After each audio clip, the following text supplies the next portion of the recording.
Welcome to the next episode of the Talk of Town podcast, where we bring to you local leaders, local stories, and local impact. I am Cameron, and that's Kevin. And today we have another local leader, Mayor of Liverpool, Lowell Matheny. Mayor, we appreciate you joining us today. Thank you for having me. Yeah, so just real quickly, kind of tell us a little bit about yourself, how long you've been mayor, kind of your background, as you will. Yeah, I've been mayor a little over a year and a half when I'm up for re-election next year. Okay. But whatever got me into the mayorship was I was retired. I had 24 years of working for the Houston Astros, okay? And I retired and had grandkids and found out, I need something to do. I needed a purpose in life. And so some people called me and said that you'd be a great mayor. Why don't you come do it? It's like project managing, that's what I've done all my life. Right.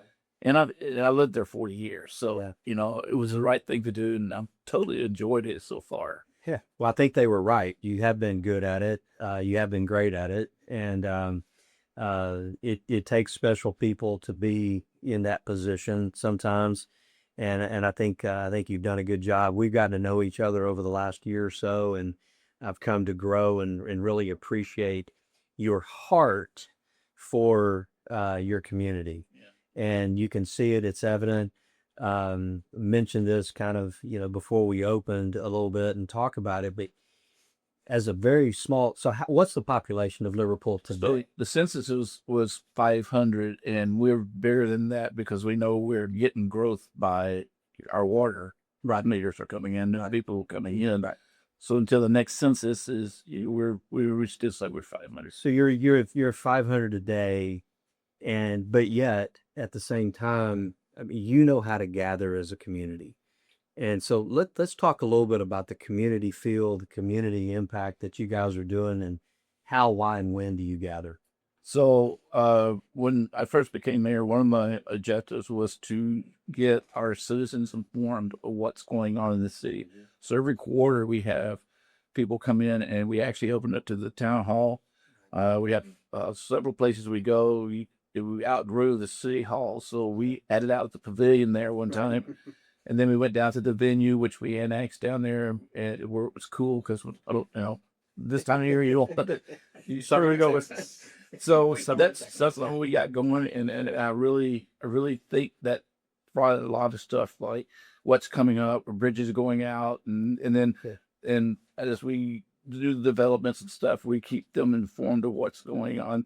So if they don't show up, that's fine. But if there's 10, 15, or 20, 30 people, Yep. at least they're going to go out and tell the right story to it. And so that's one thing we really did. And then, we have some events there. And I was talking to you earlier, when I get tired of being mayor, it's one Team Liverpool. And where everybody knows your name, and we can do that. We can do that now, and as we grow, it could be some challenges. And you've got to do it now to set the tone and set the precedent and set the habits of getting into that, because people do like to gather, but at the same time, you might have 20, 30, or 50 people show up for a town hall, but like your Christmas. And those types of things. I mean, y'all have an incredible toy giveaway, yes, sir. and all of those kind of events. How many people show up for those? So we did last year was one of our bigger years. We had Mr. and Miss Claus that go there, and put it in perspective, we had over 175 kids go through there. And what we do is they get to go talk to Mr. and Miss Claus, and we also had a Grinch there this year, which was pretty funny. Yeah. But they all stayed in line, and we have cookies and stuff for them, and they go in and tell Santa what they want, and then we try to encourage them. We have we call them elves, right, to get away from mom and dad and let the kids pick what they want. And so a lot of donations we start. As soon as Christmas is over, we start trying to get those toys and stuff back in. Right. Yep. That's good. I mean, because I think part of being a community, being a mayor, is making sure that your community is gathering and doing certain things. You said team Liverpool, and I think that is so important that people understand that it's not just one person or the council, or an employee or three. It's the whole community looking out and being a part of each other. I've said this often in relationship to the city of Pearland. Even though we're not 500, it's 138,000 people, estimated today. You can still have community feel. You can still have community involvement, and as you grow larger, you've got to be smaller and more intentional in how you do that. Meaning, neighborhoods having neighborhood events, community events, and most importantly, we've learned this since you were this big: neighbor helping neighbor, neighbor loving neighbor. If you just love on your neighbor and just take 2 seconds to go knock on the door and say, how are you doing today? You can't imagine what that does for your community feel. And you're practicing that, you're doing that, and you're destined to grow. Yes. So let's talk a little bit about that. Talking about growth, I think it's important to share with everyone watching, where is Liverpool? And it's not in England. It's not in England. And it's not Liverpool, England. But we're named after. But you are named after Liverpool in England. You are. That's right. So we do have a quick, a small map. Go and throw the map up there, the Liverpool map. It's While he's doing that, that's just the map of the city. It doesn't necessarily share where in the county it is. So if you are driving State Highway 35, leaving Pearland, going through Alvin on your way to Angleton, as you're driving down along there, you actually pass this Dollar General. In fact, you come up on it and there's a traffic light there and there's this Dollar General. You go, holy cow, I didn't know there's a Dollar General out here. That Dollar General is in the city of Liverpool. Yes. And you can see that what you guys call Main Street, all the way down into Liverpool. It's actually County Road 192. Sure, it's County Road 192. So it's south of Alvin. Yeah. And north of Danbury. Right. And there's a ton of land through and around Liverpool. Right. But yeah, that just for where it's now Liverpool, England. Just type in Liverpool, Texas. Will pop up on the map. Yes. Little tiny town. And I would encourage you, go over into proper Liverpool and grab a cup of coffee one day. Yeah, absolutely. And but I had one more, since we're about to talk about it. Bring up the Grand Parkway 99 Brazoria County segment, because we're about to talk about growth. Right. And no, this map doesn't necessarily call out Liverpool, but we can actually showcase where Liverpool is on this map. Okay. Yeah, there you go. So it's the highlighted purple portion down at the bottom. If he's gonna get there. So let me set this up for just a second. So you can see Liverpool is marked on on this map, yes, on the map right there. So in Brazoria County, if you have been in Brazoria County any length of time, State Highway 288 and all of the growth from Pearland all the way down to Iowa Colony and beyond. You've seen that. You've seen subdivision after subdivision. 288 is on this map that's showing here. But for those of you who are listening, 288 is kind of the central spine, if you will, up and down north and south from downtown Houston all the way to Freeport, the port of Freeport. So that kind of sets the tone of where our growth as a county has been. Now, we've all seen and know about the Grand Parkway or State Highway 99 that is going all the way around Houston. In fact, once completed, will be roughly 180-mile loop around the greater Houston area. So it'll be the only city in the world with 3 loops. You've got Loop 610, you've got the Beltway 8, and then you'll have the Grand Parkway. So what we're talking about and going to have a discussion with the mayor about is the next sections of the Grand Parkway. So on a map, if you're watching this, you can see we've got this boxed out area. It's called B1. So there's different segments around the Grand Parkway. They've all been labeled, A through I around the greater Houston area. And the next section to actually go under construction is B1.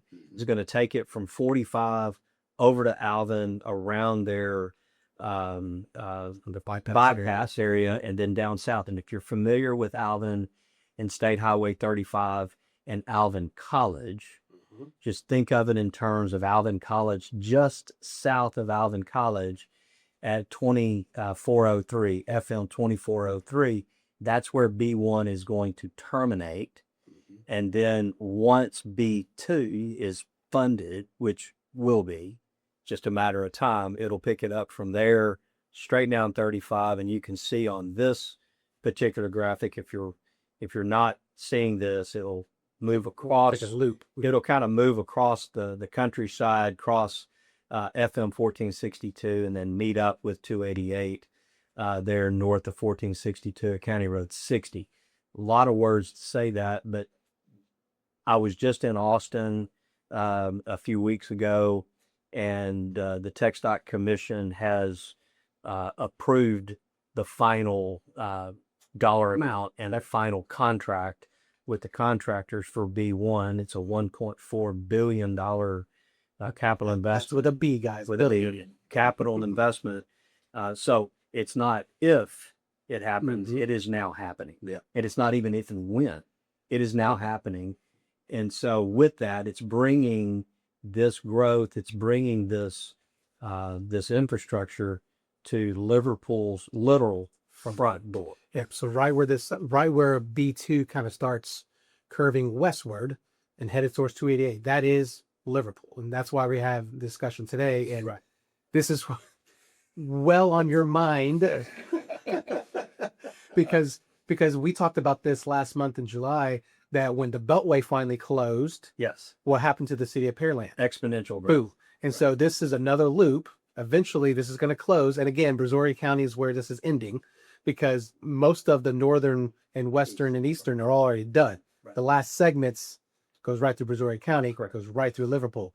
Right. So what is going to happen as soon as that hits? Is that growth is going to just expand in every way imaginable along B2 and B1 right there. Right. So with that, Mayor, hopefully we set the stage and the table for you. What is happening in Liverpool that might actually keep you up at night? Yeah, Everything. No, okay. So I'm a mayor that I believe in proactive and not reactive, because reactive costs money. Proactive doesn't. Right. So there's several things we're trying to do is actually drill another well for watering of the expansion and stuff like that. And then eventually down there, hopefully after that it's done, we were able to get a water tower down to the 35 area, because that's where the growth is really going to be at. Right. And so we do it in grants and stuff like that. And the water warden knows the situation down there. I've been in touch with them and other people as well of what our future and what our needs are going to be. Do we know exactly when? No, we don't, but it's coming. And it's better to be proactive than not. And real quick, he's talking about the Texas Water Development Board, which is a state agency that does have grants and low interest loans. Just kind of depends on what you qualify for and what you can get in line for. If you can get a grant, it's even better, because it's not something that you have to pay back. But they're in business with state tax money to help communities just like Liverpool meet the growing demands and needs for water, wastewater, and even drainage that they can help with. So I'm glad to hear and know that you guys are taking advantage of some of the state resources that we have. But more specifically, and I think your residents obviously know about this, you have town hall meetings, you discuss this openly. I've been at your meetings, and I've heard open discussion about, you've got for the first time in probably Liverpool's history, I mean, you've got a major, in your eyes, major subdivision. Sure. That's knocking on your door. So talk a little bit about the size of the subdivision, how many homes, how many people are we expecting? Not overnight, No, but overnight. yeah, and pretty much do. You blink and it happens, I promise you. So we have a subdivision of 405 acres, okay? And the funny thing is, I got elected, and 2 weeks later they come to start proposing this, and I'm sitting there, what? But our attorney and our secretary said, you'll be all right, you can handle this, we'll every step of the way. But then you really have to research it and see if you real cautiously excited but at the same time, if it makes sense for the city, we'll do it, right? To get the tax revenue up and some, get retail. Matter of fact, there's a retail space in this subdivision as well. And it's about 1,600 homes. And I think only like there's some little townhomes that like retired people would come in. So it's going to fit a multitude of different type of people, right? So yeah. And so you got the big houses that are going to be great, and then you got the little lots that people don't want to mow and stuff. And actually, it's a master plan. It's pretty nice. Now we're in the process of we've got our engineering stuff done, all right, and then the second phase is that we've asked them for some more stuff. So we're still in the contract negotiations, but I think everything's doable. It just got to be worded right, and so that we could see probably 2,200 people. Would be the fastest growing town in Liverpool. So to put that in perspective, 2,200 new residents over some period of time, call it 6, 7 years, maybe 8 years, something of that nature, from 500, okay, plus 2,200 to 2,700. Five math is correct. That's 5 times growth from where you are right now. So now I will say this: it's not down in the and I say down in. It's not right there in Liverpool proper today. No, it's out off of 35 and where the Grand Parkway is. So it's across 35. It's kind of it's across 35, and it's going to be across where the Grand Parkway is coming through. But it's going to be a part of your community, which is why I think having this sense of community and building that camaraderie, those folks can come to town and while they might be in a different look and feel of a subdivision, they're going to be in a community that's got the heart around it. Sure. That's right. And I think you're setting it up the right way. But and you and I have had conversations about not only this subdivision, but just in growth in general. And I think you guys are attacking it the right way. It could happen without you. As a developer, they could go out and just say, I want to be out of your ETJ, and they can go and do. And which then you just end up with whatever they have. Or you can be at the table negotiating and be a part of it. You guys are choosing to be proactive, as you said, but also own control and have a say-so in your water and sewer, which if one's coming, sure, there's more. How many other are going to come? Because again, if you drive down that direction, it's literally acre upon acre upon acre upon acre of land. And so it's just a matter of time that the one stokes the fire, sparks the fire, and then others are going to come behind it. And so I think controlling that is the best move for you guys. And it'll help you control some of your growth long term. So, but what's the feel around the community as this is kind of, because obviously they know you've been very proactive in letting the community know this is coming. What's been the general feel? And I know it is probably all over the board. Well, you're right. It's usually, people don't want change, but you have to look at it in a perspective. As I tell the people that are highly against it is, look, it's better for our city, and why we get the tax revenue, so that we can get our roads straightened up and get stuff done that we have the money to do that. Right. Because once that subdivision gets in, it's all concrete. Really and truly, there's not going to be that much maintenance on there because it's brand new, right? So, right. So you don't have the road and the cost. So we're able to take that tax revenue and actually work on part of I won't say old part of Liverpool, but it is going to be the old part. Right. Also, our community's gathering together and taking some of the old homes that were there from after the 1900 storm.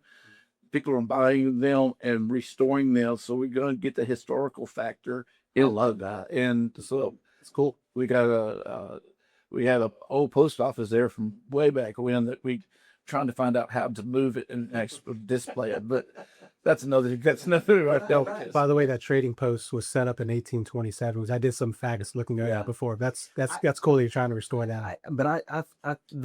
That's keeping the heart and the feel and the history and the historical. I would not challenge you. I would encourage you to do everything you can to make sure that the history is memorialized, sure, and then fostered, and because even new folks moving there will fall in love with the history of Liverpool. Yes, they will, and I think that will be an asset that you can't recreate it. No. And still is it was a shipping hub, and basically they went all the way up to Chocolate Bayou, and it was one of the bigger ones here where they basically all the mercantile stuff goes to the ship, and then I guess if the wind blows right or something, I don't know how they did it, but then we were able to get it to Galveston. Okay. What were some of the things they shipped out of there? A lot of furs, produce, cotton. Oh wow. And, so what I've bred and everything else. Some of we've got an old cemetery there. It's pretty interesting, history of it, because there's some lifelong people that are still there that never moved. So, it's back. Namesakes are in the cemetery. And that's cool. And it's really cool. And so I've been doing a lot of reading. I think since I became mayor, I think I've read more books and everything than I ever did in high school college.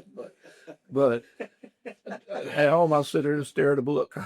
So, but you learn that way. And and like you, Kevin, you were saying earlier, it's just not me. I mean, it's the alliance of all the other mayors. We have a meeting once a month that all the mayors get together and we collaborate a little bit, and that really gets me. And then of course for some odd reason they're calling me now and say, "Hey, what did you do on this stuff?" So it's a give and take. But that's how it works. Yes, sir. And you're paying it forward to those guys, and someday you're going to pick the phone up and need help as well. Sure. And that we had that conversation last week with Brookside that neighbor helping neighbor isn't just within a neighborhood, it's city to city. Right. It's having the wherewithal to just reach out to your neighbors and say, how can we help? And I know as Mayor Pearland, we reached out and had some collaborative conversations about grants and other stuff. Sure. You don't have a grant writing opportunity, but how can we move you in the right direction to get where we need to go?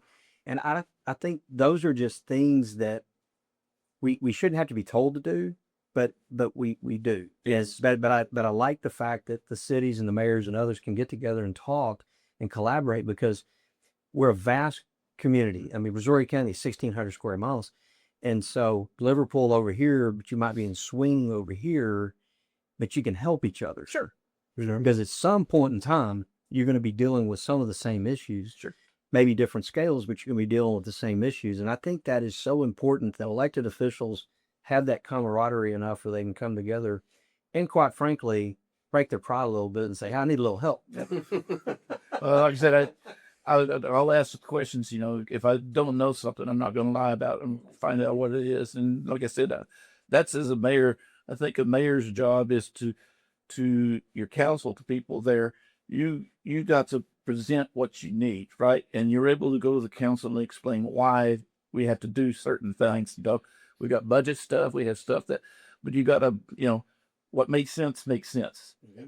And I had one opinion. I don't even have a vote in with his side. Yes. So really and truly, I want to do my due diligence to get all the information I possibly can to council before we vote on anything. Right. And that's talking to the people. I'm there every day, where the past mayors, they wasn't there, but I'm there and my door's always open. And I challenge all the residents, come talk to me. Yeah. Something's bothering you, come talk to me. We can fix it. Well, and I used to tell people, don't assume I know your problem. Right. Exactly. You know exactly what I'm talking about. Yeah. Speak up. I can't fix it if you don't tell me. Exactly. Or we can't fix it. Yeah. Come let me know what your heartburn is, because Yes. I can't assume you have it. I don't know that you have it until you tell me. And so it's very important that you have that open door policy, that you have that opportunity to engage with residents. But like I said, I think your quarterly town halls are paying dividends. I think your community events are paying dividends and bringing your community together. Liverpool today is going to change.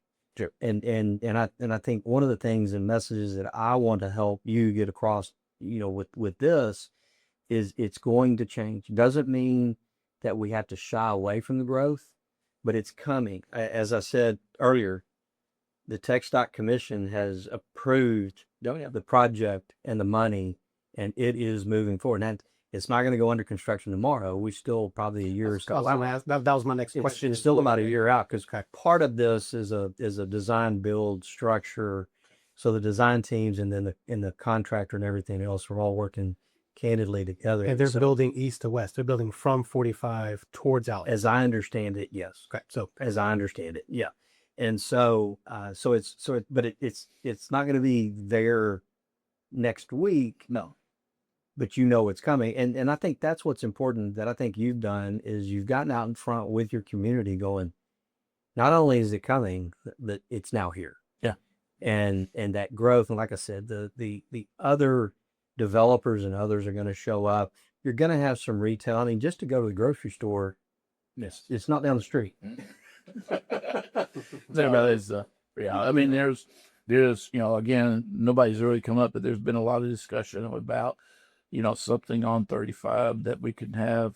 And so there's a lot of ideas that are out there, but I don't really go for that until basically we have something in writing or they come out to us, So you and I had a discussion several months ago about this, but any more thoughts on some comprehensive planning and those types of things? Because you know it's coming. Yep.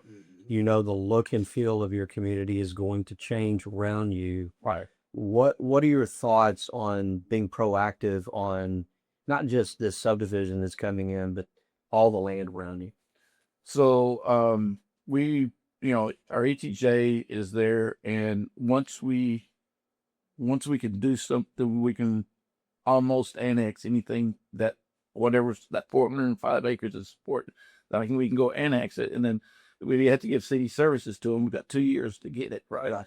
But if we do it along where that road's going to be, and yes, we're to the point that I'm almost going to need a planner one of these days, and at the same time we end up getting a permitted person that we doing permits so that we can utilize that. The next move is I need a city manager. So I'm taking my city secretary, getting her to school, become a city manager, promote within. That's one thing I'd really like to do because she's been there like 14 years. So Right. she knows where all of the, all the stuff is, right? Yeah. So, and so with that I have to get another secretary, but I think right after that would be a planner or at least a contractor that can come in Right. and plan the roads and stuff like this. I mean, I grew up watching Pearland grow. I mean, this used to be where we're sitting right now used to be a pasture around the cows up years ago. Absolutely. And look at with good memories, but but I can see Liverpool area proper, Chocobao proper, be something big because we do have waters. We have a bayou down there that is full of fish, and that's beautiful down through there. And so, well, one of the things that I have shared with people across Brazoria County is because they focus so much on 288.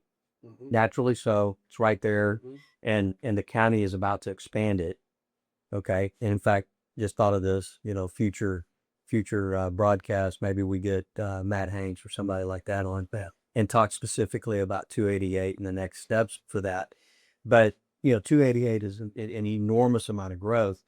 With the Grand Parkway coming through Alvin, and especially once B2 happens and all of that, we're going to have really two fronts of growth. Yep.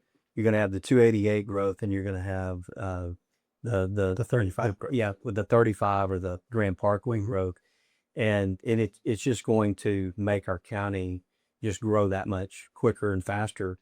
But I think anything we can do to get out in front to shape it and making sure that if you can get it into your city as part of agreements and own water and sewer and those types of things and say, we really want you to annex in, we'll make your life, or we'll make one of your successors' lives down the future a lot easier.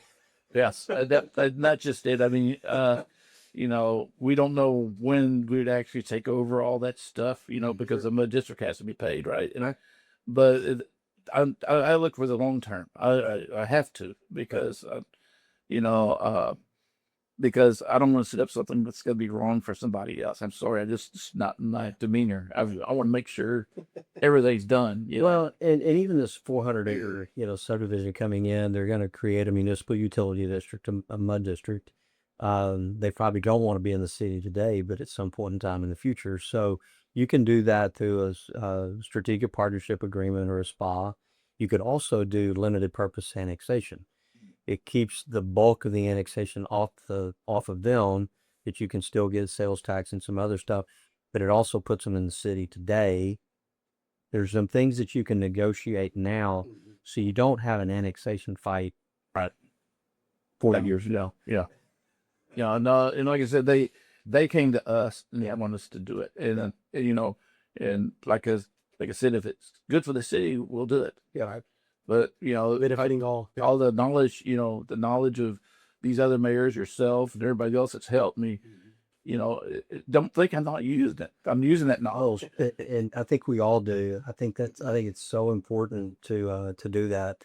What's next for Liverpool, even outside of that? I mean, what keeps you up tonight? Mainly, I guess, is how fast this is going to happen, and if we're ready for it. That's what keeps me up at night, because we're a city that has to balance and watch what we do on our spending and stuff. Sure. And you start talking about water wells at $5 million, you talking about a water tower $150 million. It scares the crap out of me. That's a real number. That's a real number. I mean, if I do something wrong, yeah, then we will lose the budget items. If you're off 10%, that's a number. That's a number. Yes. So it's that's pretty well probably keeps me up at night. And then with the growth, you got police, and we have 3 officers now. Looks like we're going to end up with 2 more when this thing gets going. You're almost going to double your force. Do you hear that, folks in Liverpool? You're going to double your force. 3 to 5. Yeah. I said we'll be the fastest growing city in Texas. I promise. Doubled overnight.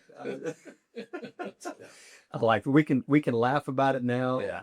I'm excited on one hand to kind of see how you tackled this and lead your city through it.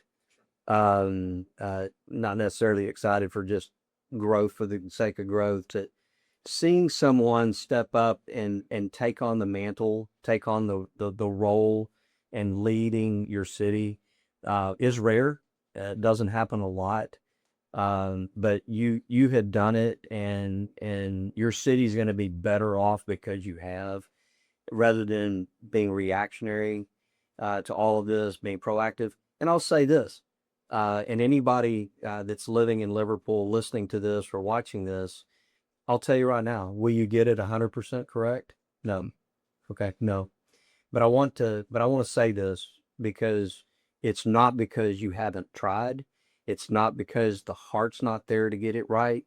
It's not because you haven't sought input. Right. Okay. But there are things that you just don't know that you don't know. And until you know, that's how you're going to deal with it. But I think you and your council are going about this the right way. And I think you'll only have successes, and what comes after this and other developments, you will learn so much that you can apply to some of the others that have come, because it in Liverpool, and then Danbury's right behind you. Yeah.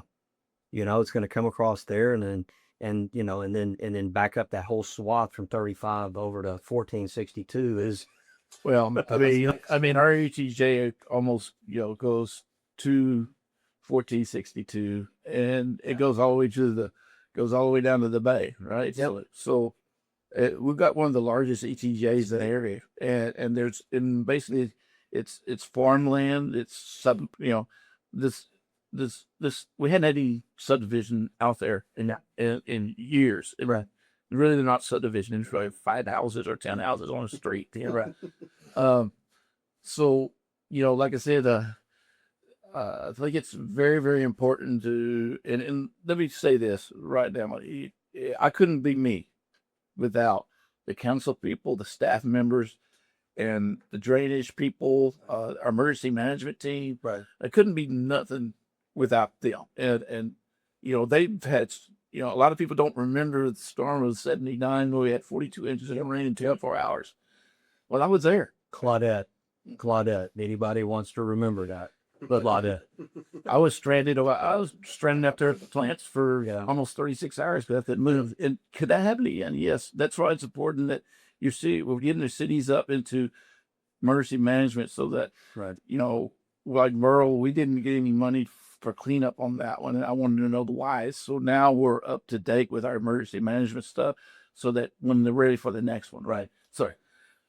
I mean, it's sort of off base, but no, part of it. Well, but as that's part of it, because you as the mayor are responsible for that. Even if you're in a larger city or in a larger county, that you got a emergency director or those types of things, they may handle day to day and preparedness and all that kind of stuff.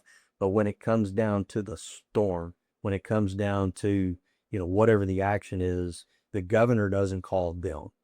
They call you as the mayor, and it's your name that goes on the emergency declaration. It's not, the staff member. It's you, and that's what the elected position, does. And so important that you have somebody that understands that. And as you grow, you're taking into consideration your future residents, their safety, everything about what they're going to be seeing and facing. We do live on the Gulf Coast. It's not if. It's when. And, and as Judge Sebesta has said, often we're now 50 years away from the last major storm, a Cat 4 or 5. The 50 years, we're on borrowed time for a big one, major storm. And so it's just a matter of time, but always having the eye on the ball is so important. So I applaud you for having that. And I think you've got a good team, and you're going to continue to build a good team as you do that. I mean, you work for the Astros, so I mean, you know a little bit about teamwork. Or it's yes, sir. And then really, like I said, me become mayor, I feel like more of a project manager than actually. That's it. And believe me, the Astros, many times we did stuff on that field and stuff like that. I'm used to that. Yeah. And like I said, being proactive instead of reactive, it saves money. And I think they're right. So, so last question here. Hopefully some of your residents are watching this. Okay. We want you to help promote it, when it comes down the line. The forum is here to share with your residents. And we've talked a little bit about growth and everything else, but if there's anything you want to share with your residents, what would it be? Be patient when that road goes into 35 and the bridge in downtown Liverpool is going to be out, and you got to because of it, it hurts. It hurts because we got 2 bridges that are going. We're going to have one that starts. I think he says it's going to start sometime in January or February, which is a main outlet. What road is that on? That's on 171. Yeah, 171. Yeah, it's 171. Right, and that's going to be out. 8 to 9 months. But then we also going to do the bridge going to Danbury as well. Well, we got with TxDOT and we asked them to keep one lane open because for emergency uses only, right? So they're going to build the bridge, build half of it, and then build the other side. It's going to take a little longer.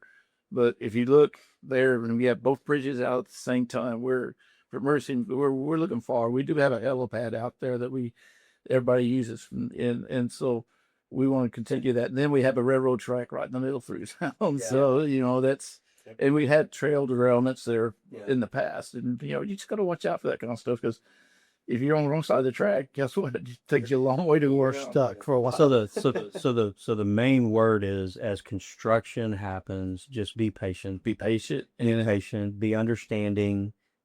It's easy to say, but not always easy to do. But be patient. I've had the opportunity to be mayor and rebuilding infrastructure within subdivisions. and where you're ripping streets, water, sewer, drainage, and everything out and replacing it with brand new. Same thing. It's dirty, it's inconvenient, but the finished product is great. Exactly. And so just when you're in that mode, just remember a day's coming where this is going to end. I think what we do, our town hall meetings and stuff, we're not surprising anybody. That's because even our office, between me and my secretary, we every month put out a mayor's letter, and we try to warn different stuff in that letter, like, this is what it is. So I'll tell you now, Mayor, I'm gonna tell you this. Even with 500 people in your community, the day cones go up on one of those bridges, somebody's gonna say, "I didn't know anything about this." You know what? You should prepare yourself for that. It's gonna happen. It's going to happen. It's going to happen. But and to anybody in Liverpool watching this, and as that's coming, help the mayor spread that word. Yes. Help the mayor get the understanding out that construction is rough. It's tough. You might have to wash your car or truck a little bit more often, but the goodness on the back end is a safe bridge. Yes, sir. We don't want a bridge going down. You've got to have the good solid stuff that we drive on, and so good stuff is coming to the city of Liverpool. I can't wait to see, in some cases, the city transform a little bit, but at the same time feel a little bit bittersweet about the transformation of a great community. And like I said, a lot of people's come in. We're actually doing a community garden. So I sponsored it, and I love it. we have a food bank, which we every week we give them a chance to go in. The needy people need. Oh, right. But then this thing's going to be sponsored and everything else. And my deal is basically we get fresh produce, we can build a big garden. And if we don't eat, sort of like Bluebell ice cream, I guess I could say that. Eat all you can and sell the rest. Yeah. So I thought you was going to say Bluebell was coming. I wish. Right. Booking my ice cream for Liverpool. Exactly. No, but it's Mayor. We appreciate you just taking some time out of your schedule and just sitting down with us and talking about just the growth that's coming for Liverpool.